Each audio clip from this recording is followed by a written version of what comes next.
We, as a caucus, we affirm the inalienable rights of all Nigerian citizens to a peaceful protest. Underscore, peaceful protest. So those who have engaged in peaceful protest, they are doing what is appropriate and is recognized all over the world as such. We also endorse the proposal to pay compensation to all victims of these SARS protests as enunciated by the House of Reps, which enunciation was verbalized by our Right Honorable Speaker. So we stand with him, we align with him in complete totality. We condemn the attack on the critical infrastructure and other investments in Lagos and in other southwest locations. Those things have been there, some of them before people like us were born. So it pains us to the bone to see that people will now set fire to them and they burn to ashes. That is not the way we want the old children that we are giving back to know. It is very, very wrong, and we condemn it.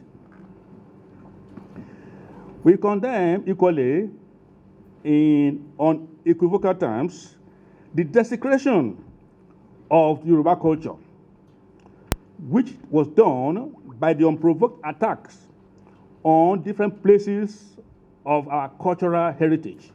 I'm talking in particular, you go to a place like the Oba of Lagos, and that's a place of history. You go to the place of Shoun of Ogbomosho, that's a place of history. Those are places you go in many, many situations.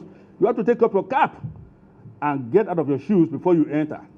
And then, just over the past few days, for whatever ploy or reason, people go there and desecrate all these things. We really don't like that, and we want you all to know. Also, we have some leaders, not just cultural like Obas, even some of our political leaders, they have been assaulted, their investments disturbed. We don't like that, and I think we want the whole world to know that we object and we condemn that.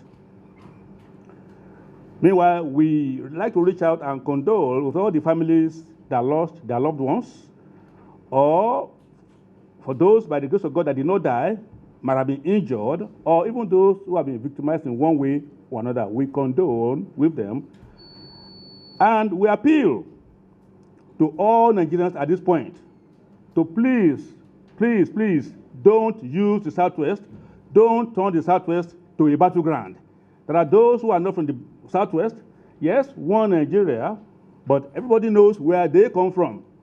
And we don't want the Southwest, particularly Lagos, that is so accommodating to everybody and to anybody, to be turned into a battleground by those who may not consider themselves stakeholders.